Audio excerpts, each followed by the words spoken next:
Welcome to Mommy Making Millions, the podcast. I'm your hostess, Marquita Deshay, mompreneur mentor, author, and visionary strategist. I help mompreneurs develop balance between their businesses and their babies while attaining generational wealth, simply taking their ideas and helping them to turn it into profitable income. Join me bi-weekly as I put the spotlight on other successful millionaire mompreneurs for them to also share their best business practices and truly unveil what it looks like from the glamorous life to the deep, dark, nitty-gritty life of a mompreneur.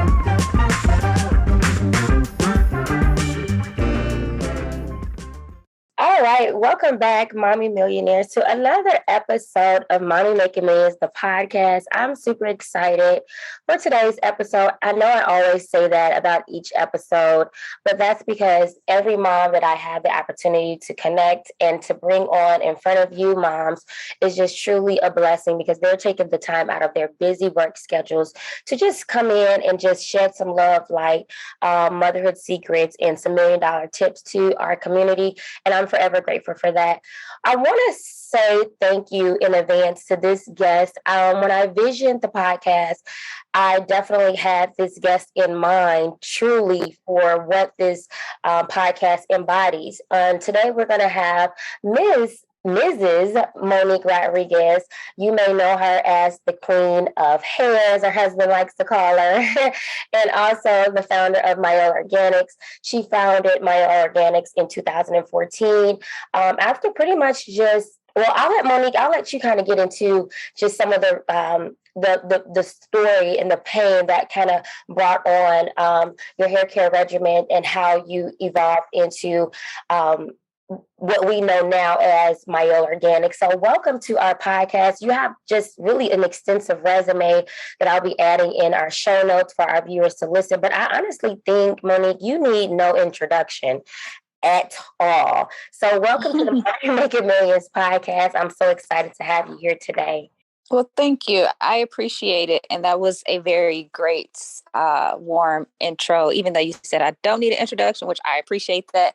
But, you did such a great job. And I'm excited to be here to share my story with hopes of inspiring and motivating all the moms, all the women, to be the best version of themselves and to pursue whatever it is that they have in their hearts. I pray that it all comes to pass. So just happy to be on your podcast doing this interview. Thank you. Thank you so much. All right. So let's just really get into it. And this is a very conversational style podcast. So what I love about the Mommy Making Millions podcast is we focus on motherhood, mindset, and millions. And we really talk about the nitty gritty life of a real life mompreneur. We are definitely shifting the focus from being mompreneurs to CEO moms. And let's just jump right into it. I love to see you on the go. And so we'll jump into our first segment of the podcast, which is motherhood. And we're going to focus on you as a mom, just truly being on the go and just uncovering how you balance it all as a mom out here. You have two beautiful, gorgeous girls. I see you at your daughter's. Is it Mia's? Mia, am I correct? So I have Mia and Mackenzie. So Mia runs track and Mackenzie is the equestrian. Yes. And, I see you even showing up for Mia's track meets. And I'm like, how does she do it all? So how do you truly balance it all, being the CEO of a probably multi-million-dollar brand and also still have the capacity to be an active mother? Because you usually don't see that balance. You usually hear about moms that are entrepreneurs who are fluent in their careers and doing well, but they usually lack on the side of still trying to balance it all and being present in their children's lives. So how do you balance it all? So I think that there's no wrong or right answer, to this question. And, I think that there's no such thing as balance. I don't think that any mom gets it right. I think that us as moms, we all, question ourselves here and there. I think that we all deal with mommy guilt. But I think what's most important is that we also extend and give ourselves grace. To know that we're not going to always get it right, and to just really be intentional about prioritizing the things that are important to us. So I just try to really do a good job of just making sure that I'm always prioritizing And I'm very prayerful, like I'm very vocal about my faith. And, I pray that God gives me, the strength, the wisdom to manage all of the things that he has blessed me with. And so when I do have those times where I feel overwhelmed, sometimes I literally have to just, take a step back, go in my room, my closet, like I call it my prayer closet, and just like be still, just to give myself like a reset.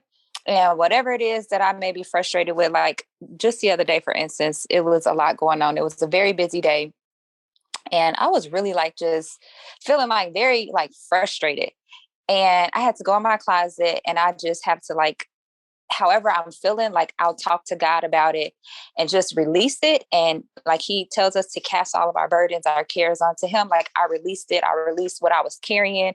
And I just sat there for a good like 10 minutes and I felt better after I came out. And I noticed that like when I was a little frustrated with like work, door open. Sorry, that's my intercom through my house.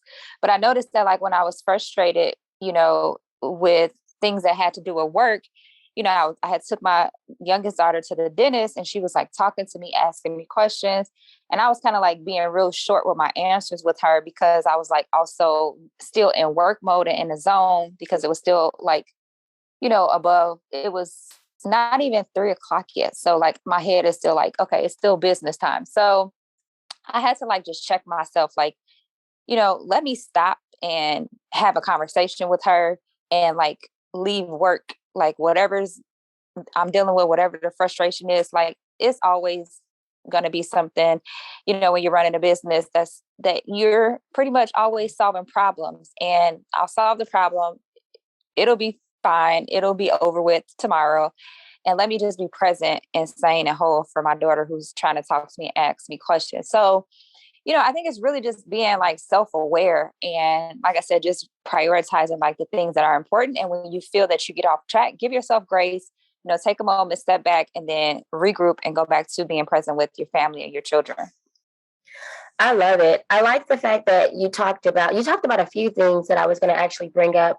You spoke about just being able to go into your prayer closet, door open, being able to self-check, and in the midst of what I like to call those mommy moments where you're feeling like that mom depletion syndrome. I'm not sure if you're familiar with that mom depletion syndrome. We just feel it as being overwhelmed as moms, or just feeling really just like we're exhausted from just physically and even also emotionally as it relates to parenting and or balancing parenting and working life schedule. So you talked about that. And then you also mentioned how you have the ability to just speak to God about what was going on and then just saying, you know what, I feel better after this because he tells us to cast all our cares on him, and you not harnessing whatever that emotion was that you felt in that moment, and then identifying, okay, now let me pray about this, let it go,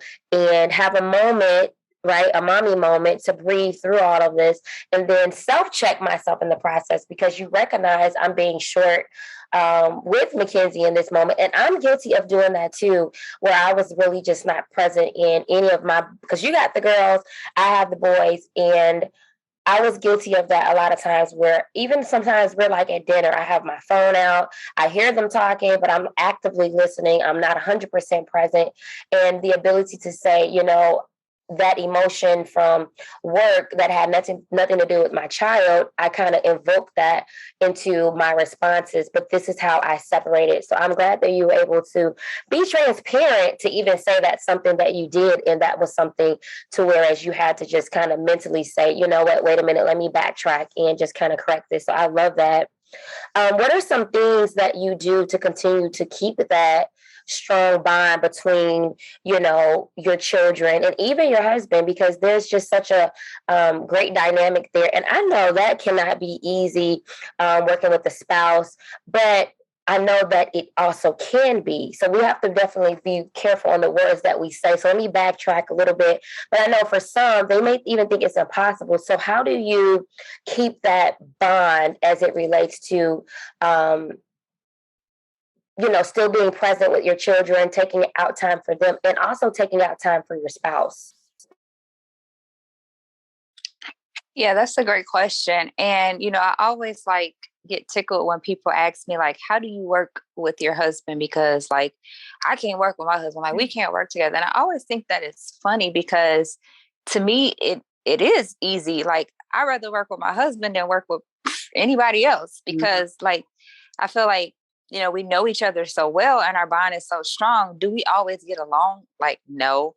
But, like, I feel that I can also truly like be myself and be authentic. Like, if I get mad about something, like I can express it to him. If I'm like, you know, as a CEO, I always have to remain, very level headed and a certain posture when I'm around like my employees, because it's like, you don't want your employees to see you panic, because if they see you panic, then they'll start to panic. But I could truly, like, if I'm in a panic, I can panic around my husband and, and he can like be there to help calm me down and walk through it. And so, I feel that I can lean on him to, be that motivator, that leader to pick me up when I'm down. And then vice versa with him.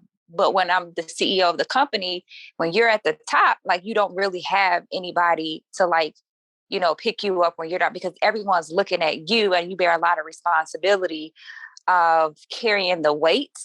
And so having that partner to like distribute that weight is like, it's like one of the best feelings, and it's like a blessing to me. So like, I really truly value that aspect with like running the company with my husband.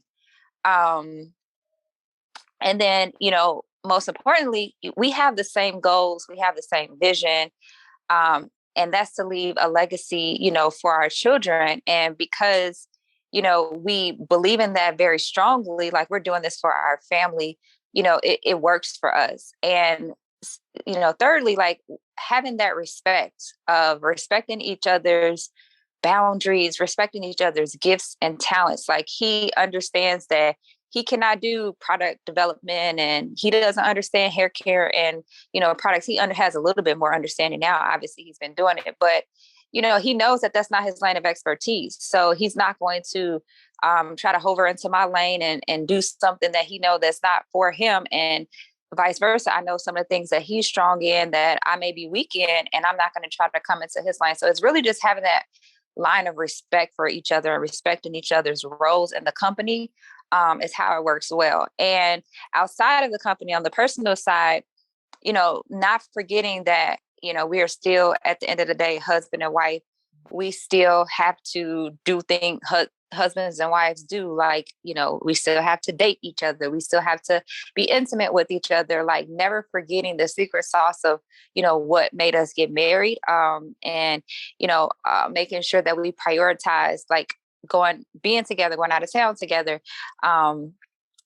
Having that balance of, I have trips with my girlfriends, I have trips that we do with our family, but we also make sure that we have mommy and daddy trips where it's just me and him and the kids, are with my mom or whoever. So just setting priorities and doing that. And then lastly, with my kids, we also are very adamant about being present for our kids' activities, because I remember growing up, my mom worked so hard. She worked at a hospital and she didn't even work for herself.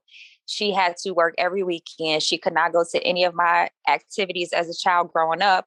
And, it was barely for pennies. Like she was pinching pennies to make a living and still couldn't have the freedom and flexibility to be present for her kids' activities. Right. And I said that I never wanted to do that. Like I want to have a career where I can still, make decent money and still be present, for my kids. And I chose that when I started having kids. Even when I was a nurse, I was very intentional about trying to make my schedule work for me, where I was home for them. I would be there on holidays, Christmas, etc.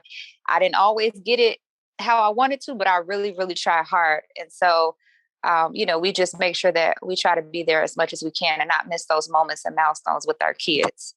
I feel like that was a lot, but no, it was definitely a loaded question. I set you up, and most people they'll answer some of the question and not really answer all of it. And you did a great job actually breaking down and dissecting that question, because you truly answered it.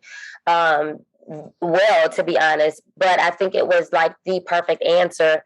Very well rounded. I loved how you spoke about the boundaries that you and your husband have. And I agree with you, Mo. I agree with you. Like, I'm learning to work with my husband inside of, especially the Mommy Making Millions platform, as well as our trucking business. And you are correct in those moments of just feeling like, you want to just be authentic or just super transparent in what's really happening. Because like my husband is my best friend at this point, and to have him and to have that peace around you sometimes when things seem chaotic, to just to have that understanding of, you just want to be yourself in some of those moments. I think that was, like you said, the beauty of it. I'd rather work with my husband than anyone else, because at the end of it all, you know each other. And I think I remember you saying one time, I was watching something, you were talking about your warehouse. His office is on one side of the warehouse and my office is on the other side of the warehouse. Yeah. Yeah, and that's intentionally set so we can miss each other, because sometimes we don't see each other at work. Mm-hmm. That's so good. And then I like the fact that you're saying, we have family trips, but we also have these bay trips, because this is still, let's not forget it. I want to not just have a husband. I want to keep him, and I want to have the marriage still thriving, keep that secret sauce going. And we're going to talk more about your secret sauce a little bit later. So I want to shift over to mindset, because I never would have realized, like, with building out a business, how much being a coach, as a strategist, how much mindset truly plays. And then as a mom, I always like to say, if we don't feel like we're the CEOs of our family, we're definitely the COOs. And a lot of that plays into a mindset, as a CEO, as a mom, as a wife. We have to be we have to be built a little bit differently. And one of the things that I'm so happy, I tell people that I have to make sure that I get up every morning and I'm praying. And one thing that you do is, I noticed that you started praying. You've gone live praying. You've gone on. I think you started it during the pandemic. And that's something I definitely try to be present for, as well as I'm definitely present on our prayer call. And just to hear the prayers, the testimonies that go forward, it's allowed me to kind of shift my mindset on days where I really feel like giving up, just being transparent in that. So I want to talk about what I like to call a mo and a prayer, and what has prayer done for you in your business? How has it shaped you as a mom? Just truly your relationship and the power of prayer today. Oh, prayer is like everything, and prayer changes everything. It may not happen when you expect it to happen, but his word tells us to pray without ceasing. And if his word tells us to do it, then I'm going to hold God accountable to his word. He tells me to pray, so I am going to do that. And I'm going to pray without ceasing. And I know that my prayers will be answered, and will, manifest according to his word, his will. So in business, raising a family, being the CEO of your household, like, you have to be covered. You have to, before you go out in these streets, on the highways and flying and whatever, like, you have to be covered by his protection. And so I just make sure that I pray for covering over me and my family. I make sure that I'm also surrounded by prayer warriors that can continue to help keep me covered, because prayer is everything. Like, that's, like, you cannot live this life and navigate this life within your own strength. Like, you have to tap into God's power and God's strength.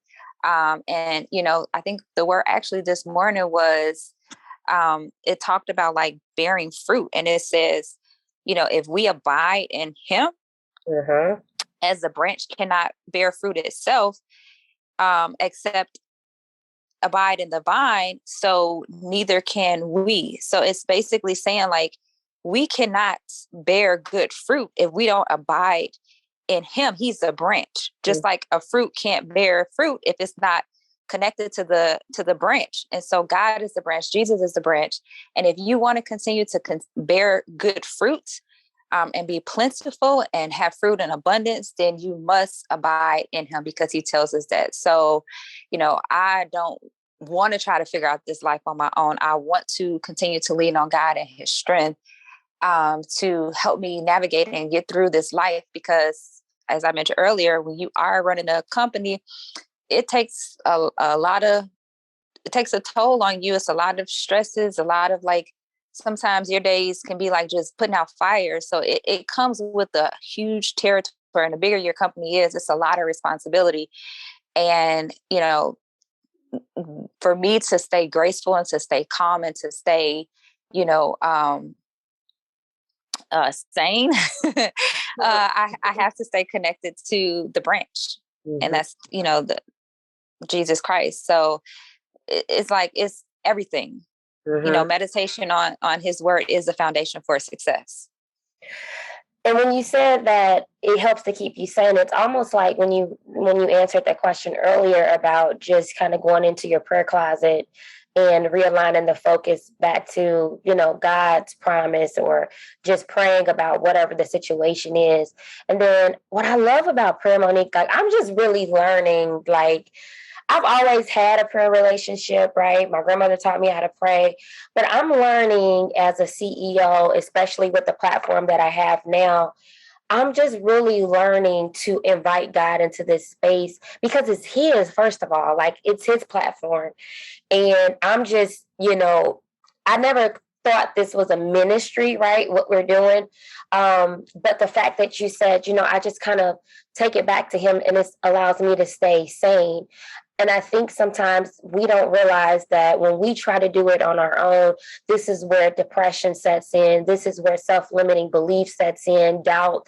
Even I was somewhere over the weekend, even being around other people and them inflicting their self-limiting beliefs on who we are, and being okay with who God has called us to be, knowing that we are chosen, and knowing that, we may not fit into different places with different people, but that's because our walk is a little bit different, and the calling on our lives is a little bit different. And so when you talk about just keeping that part of preserved, right, for you to be remain sanity, or to remain, how do I want to put it, to keep your sanity is very important. It's extremely important. So I'm definitely glad that you mentioned that with just your prayer life. And I just really value that about you, inviting God into all of your platforms. We're going to shift a little bit to talk about your retreat, right? I'm excited to talk about your retreat because I attended, okay? And when I attended your retreat, Monique, I was so broken. And I'm talking about your secret sauce to success. Yes. 2022 retreat. And I'm going to tell y'all, I don't know, we're going to post this podcast a few days from now. And I don't know if you'll have your new details up about your 2023 retreat. But I've been waiting on this retreat since I left the last one. And I was like, I don't know how I'm going to finagle my way into getting into this next retreat, because it was that intense. This was something, Monique, that I had never experienced in the retreats I've ever gone to. It's really something you cannot even put into words, honestly. And if I could be transparent, because you mommy millionaires know I love being very transparent. I remember getting on the plane, Mo, and if I can keep calling you Mo, I just feel like, Yes. After the retreat, at this point, you're mine. Okay, that's just how I feel. But at the retreat, I remember getting on the airplane. I remember getting my ticket. I was so broke. It was not even a joke. I had just lost my job, but I had prayed. I was like, okay, we can do payment plans. Boom, I'm going to get in this retreat by any way I can. God, if it's for me, you'll make sure I'm there. And I was there, right? And the ticket sold out within, I'm going to say seconds, because when I bought my ticket, I was like, I didn't even invite anybody else to go. I was like, no, I was so bad. And so I started telling everybody, and they're like, well, it's sold out. I'm like, oh, okay. So I remember getting my ticket, and then I remember getting on the plane at a time where my aunt had cancer. My cousin, which was her daughter, first cousin, she was dying of lupus and kidney disease. She just went into cardiac arrest. So I had a lot that God was pruning me. Wow. And I remember just being so empty. Like I wasn't excited. And ladies, I went alone. And I'm gonna tell you about the relationships when we talk about the millions. So I'm on this flight and we finally get to Mexico and I see all of these women and they just kind of looked like me, right? These are beautiful Black women. Mm-hmm. Some of them were on the flight that I was getting on. And I just knew that they were coming to this retreat, and they were. And I remember getting on that plane and getting there, and I wasn't happy about anything. I'm like, my aunt is dying. My job is not working out. My boutique business is just somewhere. I'm all over the place, God, really. And I have this platform. What am I doing at this retreat? I had probably $3 to my name at the time. What am I doing? And I saw Marilyn. Wow. And this was the first time I had met Marilyn also. And I gave Marilyn this old ugly cry. I'm talking about your mascara is all over the place because I was just that heavy, y'all. I was so heavy. And there was so much transformation and just God in the midst of everything that was, it was just so well put together, from the events, from the prayer on the beach, from the pink dinner to the speakers. It was Monique, it was like goals. Okay. It was like, if you were not, like, you just really had to have been there to experience it. And it's no shadow of a doubt. And so to see you invite God into your space, and then to see like you talked about, the fruits of your labor, right? I'm bringing God into this. So now I'm bearing fruit. It was beautiful. And I'll never forget, like, I wanted to feel like I wanted to have a connection with you because of who you are and the platform you have. But it's so much bigger than that. And so I want to invite, if they can get there, because I want to keep my spot in this retreat. But I want to invite the ladies to bet on themselves in this season.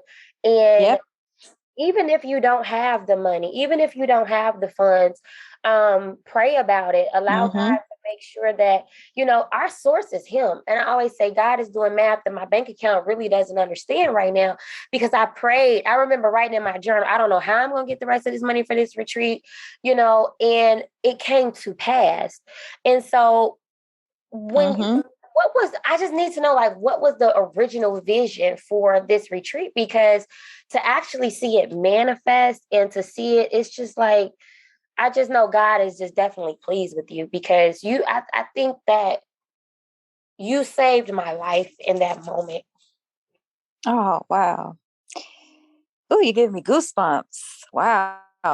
Like, and honestly, Marquita, everything that you said, it's always like confirmation for me, because you're not the only one that said this. It's confirmation that the vision that I had for the retreat is coming to pass, because that is exactly what the vision is and was and will continue to be as long as I continue to do this retreat.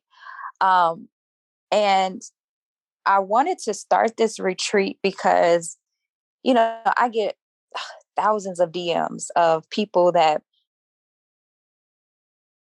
tour, that ask me for like advice, business advice. And, sometimes I get like, very open-ended, simple questions like, can you tell me how to start a business? And it's like, I don't know how to answer that, because it's such an open-ended question and it's a loaded question. There's so much to this, what I do, than just, okay, this is how you start a business. You got to do A, B, and C. Like, that's not it. And for me and my beliefs, I think that everything starts with that foundation. You got to have a strong foundation to be solid, because if you build a house on a rocky foundation, when the wind blows, I'm so sorry, that is my dog now. But when the wind blows, any storm that comes, your house on that rocky foundation is going to fall. It's not going to survive. But if you build a house on a solid, firm foundation, when the wind blows, when the storm comes, that house is going to remain intact, right? And that's truly what, the Refresh Retreat is about. It's not just about understanding like what it takes to start a business and, the steps, like that's a part of it. Like we teach the women there, the basic fundamentals of like what you need to do to get your business off the ground. And also for those that are already entrepreneurs, like how you can take your business to the next level. But it's like, I wanted women to understand that, yeah, all of this is great, but if you don't have that foundation that's attached to it, like you may get off the ground and it may start, but soon as things start to happen, as soon as things comes, like, if you don't have a strong, solid foundation, you're going to crack under pressure. Right. And for me, it's really just how to, show women how to embody, being bold in your faith. And for those that may have strayed away from their faith, like bringing them back to that foundation. And for me, it's really just marketplace ministry. Like I use my platform to bring people to God's kingdom, right? Because I know that he did not bless me with this platform for me to be selfish and to keep, the information to myself. He blessed me with this platform because he knew that he can trust me with it. And he knew that, with this platform, I was going to give him the glory. And I know that I do not do this within my own strength. This is all God, because I did not go to business school. I did not have any connections. I did not have any money when I first started. Like you if you knew me 8 years ago, you'd be like, Monique, what? You trying to start a business to do what? When? Where? How? Like, girl, you better go to work and, put that idea under the table somewhere, because how you gonna break into this industry? It's a million hair care companies. Like it's so many big companies. Like what makes you think that you have the audacity to think that you can get into this market and be successful? Like that's where I was 8 years ago. Like you couldn't even imagine 8 years ago that I would be here if you knew me like in the flesh on the outside, right? So God used me for that purpose, because I wasn't the ordinary person that would normally start a business. Like, and so he used me to build up this company, and he used this vehicle of hair care ultimately for his purpose. And that's ultimately what we do in entrepreneurship. Like we serve people, we serve others. And when your platform increases, like you have to give all the glory and honor to God, because whatever other people's beliefs are, but I believe that you cannot do this without God's strength. And, I really try to emphasize that with women, especially like, people that look like me, that you can do it. I really want you to see that I am probably the most relatablest, CEO that you'll probably ever meet. Because I don't go by titles. I'm not like this high on a hog. Like I'm probably like the most cool, down to earth person that you would meet in my position. That's why so many people are like so shocked, because they're like, oh, like you're really nice. Like, yeah. Like how many people that do you come, like you'd be surprised at how many people come across mean people that are in higher positions and higher authority. And that's because they forget their source. They forget where they come from. They forget who gave them the power to give them that wealth. And I will never forget that. I will always continue to honor God, because that is the reason why I'm here, why I have done what I've done. And I just want to continue to extend that blessing, because I feel like when you are blessed, you have to make sure that you're a blessing to others. So this year, with that being said, like it's going to be at a whole different level. Like I don't want to give everything away, but people will leave this retreat next year being extremely blessed. And if you didn't believe, like you're going to believe leaving this retreat, that there is a God, and there is a God that believes in you. You got to believe in yourself, and you're going to leave that retreat, like you said, totally transformed and feeling like you can conquer the world. And that is the whole goal. And it's to motivate, it's to inspire you to be the best version of yourself. And so that's, like you said, that's the vision. And I think, I surround myself with a great team that properly executes it. And it's just amazing. Like you said, you just got to be there, because there's no words to describe it. For sure. And I like it. And I didn't cry on you on my own podcast. I had to put myself on mute for a second. Um, but yeah, I love that. As a business strategist, what you talked about with the vision is one thing, but then you also talked about having a team to help execute it is a whole nother thing. But it's the clarity in the vision, what I like to call the vision, missions, and values, and having that solid foundation. And I guess that's what you would call your foundation is God. And so without him, that infrastructure, without him, those cracks are going to crumble anything that you're building. So just imagine building something on a unstable foundation is what we're doing when we don't invite God into our businesses. And so I love when I hear business owners or CEOs come on and they talk about what their foundation is as it relates to a part of their business strategy or even their belief systems. Most people skip over that. So I love that, Monique. I got a few questions before we transition into our million section, and then we'll be out of here, I guess, in a little bit. I like the fact that you are also known as Mo the Stallion, and I'm somebody. I'm like, if I walk up these stairs, child, I done had these three boys. If I walk up these stairs, pray for me, okay? Because I'm tired. But you were someone that not only did you have a workout session on the beach at the retreat, but you're actively involved in daily workout routines. How do you equate this to your self-care and just your wellness holistically as a person? Like, why is, you working out and self-care and you're not just so much your outer appearance, but your inner appearance? What does that truly just mean for you? So it goes back to just being, whole. And actually title of the retreat for 2023 is the whole woman. Like, God tells us in this word that you will prosper in your health, wealth, even as your soul prospers, right? Your health, you have to take care of your body. Like, you can't just expect your body just to be like, okay, I'm gonna just let you feed me junk. I'm gonna just let you just do anything. You could smoke, you could drink, you could do this, and you expect your body to take care of you. Like, as long as you take care of your body will take care of you.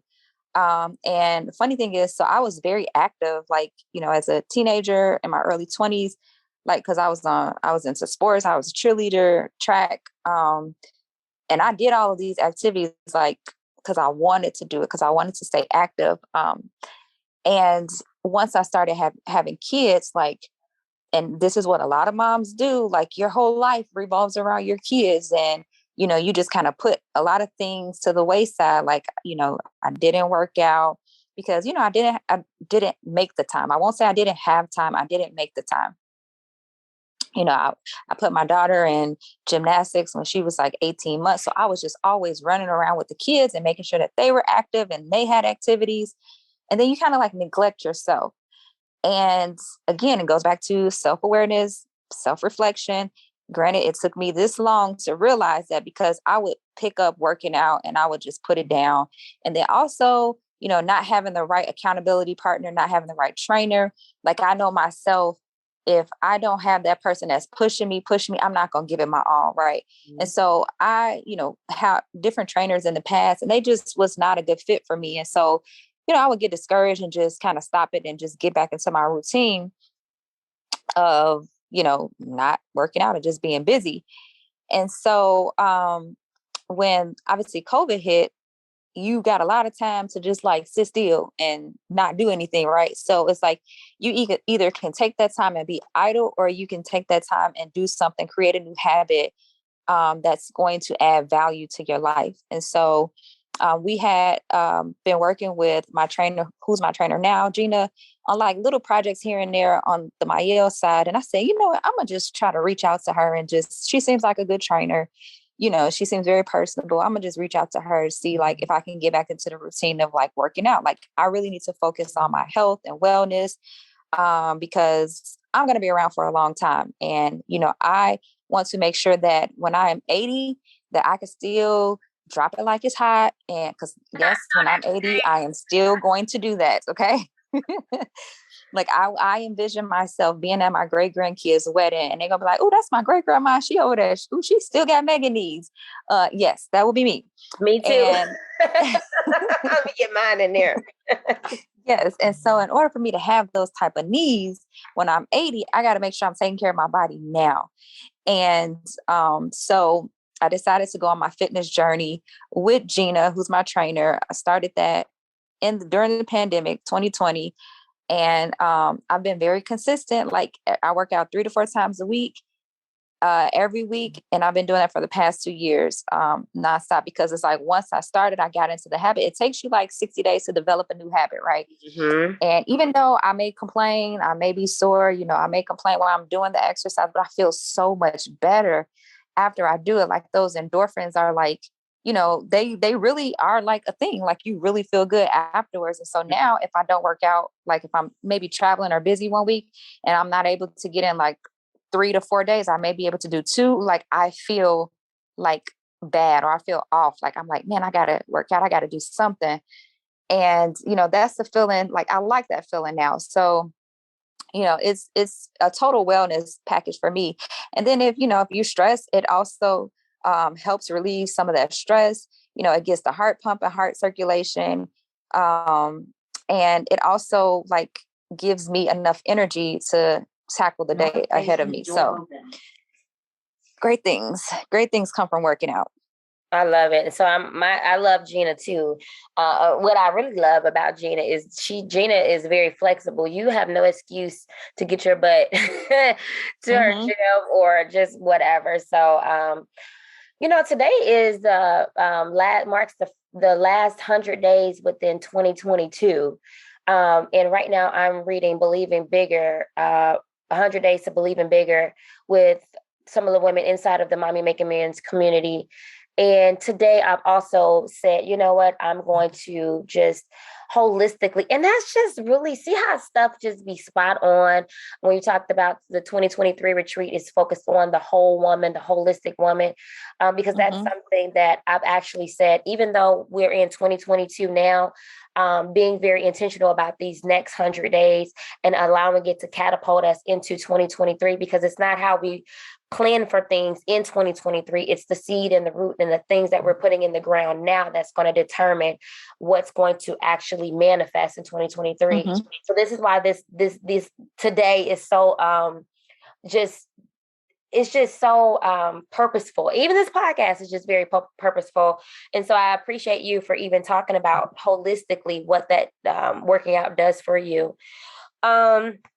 We're going to focus on the millions, right? The money, the legacy, people hear millions inside of Mommy Making Millions, and they just think that it's just all about money, but it's not. It's about the freedom. It's about the time. It's about the generational curses that you're breaking. It's about having more to do more. It's about the tools, right? The resources that you are exposed to so that you can truly live a life of abundance.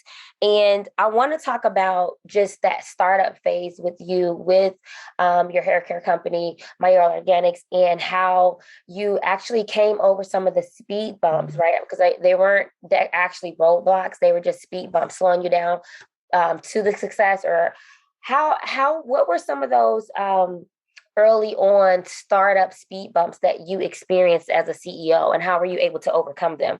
And I know there's probably like a whole lot with the hair care company, but if you want to just give me a few, that would just be great.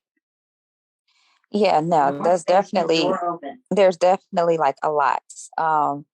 But I would say initially when I first started, some of those speed bumps was, just not having the knowledge and, trying to tap into a new industry that I had no clue anything about, nothing, didn't know what I was doing as far as like from the business side. I knew like how I wanted to create these products and like what I wanted to put in these products. Cause I'm a consumer myself.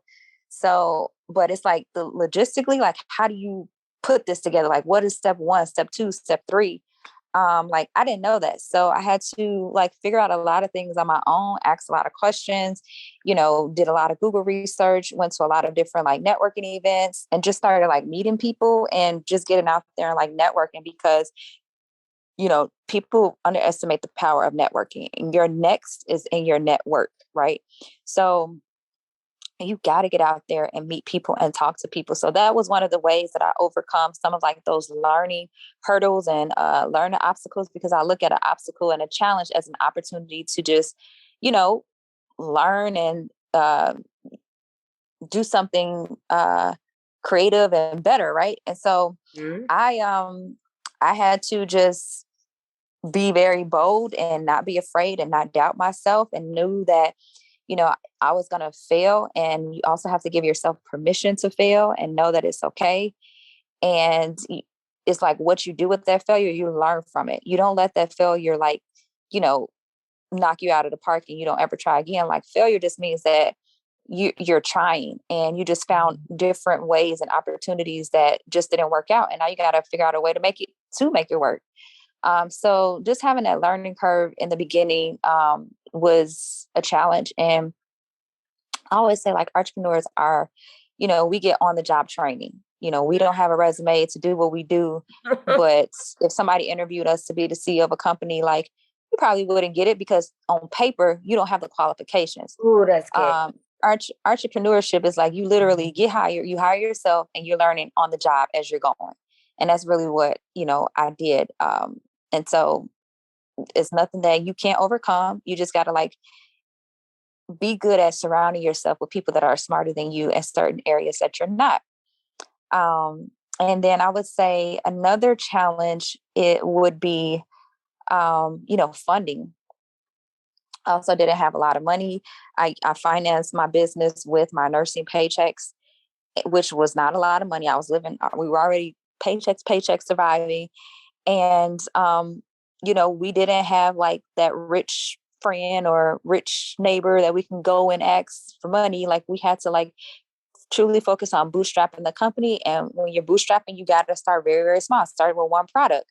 Mm-hmm. But I had to like use that one product and, market that product and make it the best product on the market. And, bring people in on my story and my journey and make it successful so I can use that money and continue to reinvest that back into the business. And that's really what bootstrapping is.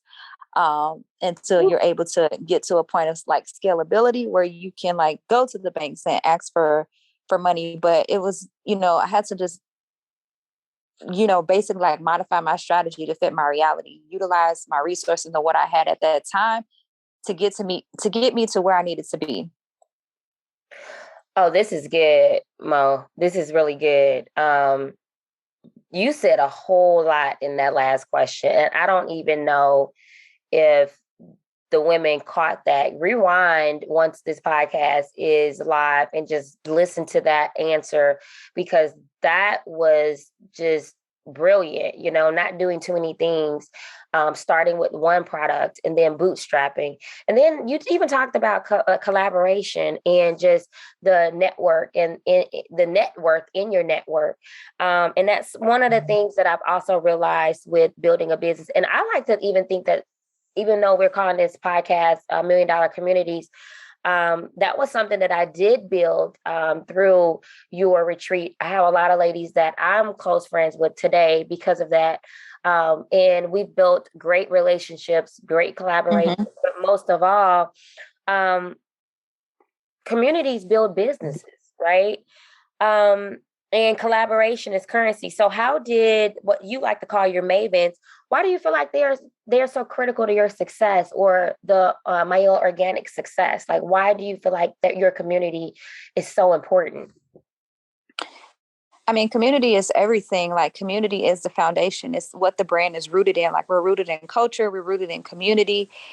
It's how I started. So when I talk about like the foundation, that is our foundation. I started this brand on social media, focusing on building a community first. So that is our motto to this day. We focus on people first, then product. And we've always brought our consumers in on this journey with us. And like, we don't believe in extracting dollars from the community and, going about our business. Like, we believe in pouring back and supporting those communities that support us. And when you show the community that you truly care about them, that's how you create passionate, enthusiasts, brand advocates, and brand loyalists to your brand. But it has to be genuine. It has to be authentic. And that's something that we've been able to achieve because, that's how I started. And I always like to stay true to who I am and how I started. And our community, that's the foundation of the brand. Mm-hmm. I love it. I think I was listening to an interview with Megan Thee Stallion, and she talked about just growing her natural hair, and she was looking for product recommendation, and she spoke highly about how the community and her fans, her hotties, were in the and we're talking about basically they recommended, you came highly recommended. And from there, we've now seen the collaboration with you and Megan Thee Stallion. And it's a beautiful thing. So I definitely love the fact that, and I mean, you have so many other collaborations with people that I've seen to appear to be close friends through social media. So I'm definitely learning that portion of it, and not being afraid to get into the room. So definitely, I love the fact that you said people first and then product. You're talking a lot of strategy talk to me, Monique. I'm like, who is your business strategist on the back end? Because this is what it looks like to have a great strategist or a great business strategy and to see it properly executed. I've sometimes, even in my training sessions, I think one of your mango collection and how you rolled it out as an example for how you launched it and how you also executed it. And I think that you have a lot of great people on your team that I want to talk about that and kind of shift gears for a moment, because this is where you focus on removing yourself as just a mompreneur. And for those that don't know, I like to focus on mompreneurs being almost similar to the entrepreneurs, where entrepreneurs right now we're doing everything, right? Monique, you talked about very early on about how it was one product. You were working full time and also funding your business from your working paycheck. And now what's evolved from there to today. So at that point, you were a mompreneur, but now you're more of a CEO mom. And a CEO mom does have that team that she's begun to build. She's delegating tasks. And this is why I brought up the fact of your strategist and just having people in your corner. And you've mentioned this as well, by not, even if you're not the smartest, get around people who are smart. And this is what CEOs do. I worked in the corporate as on the organizational design and development, where we did things like this. And we saw, firsthand where the CEOs, they were not the smartest. They were not creating the PowerPoints. They were not doing the research. And where they were short in their expertise, or experience, they had someone on their team who was just as strong. And so when you were building that team, what was it like for you in the very early stages of identifying, I need a team? Because when you say things like people first and then product, that doesn't just go to your internal shared value. That's also internal as well as external. And building a solid business model to help you remain sustainable as a CEO mom. What has that journey been like for you? Well, I think, it starts with, creating an environment and fostering that environment of where people want to work.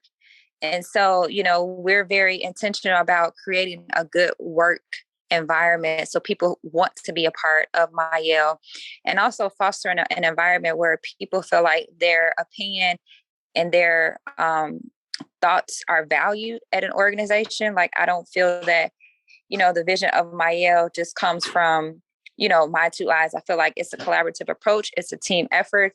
And when we work together as a team, that's how we can accomplish great things. And surrounding yourself with a diverse group of people that think differently from you is how great things happen. Like, I don't want to, surround myself with people that, you know, think the same as me, because if everybody thinks the same, then how can you truly be innovative and great if everyone has the same thinking? So it's, creating an environment where, it's a diverse group of people that think differently and they feel like their opinions and their thoughts are valued, and they can contribute to the company. And you want everyone to feel like their contributions are being seen and heard.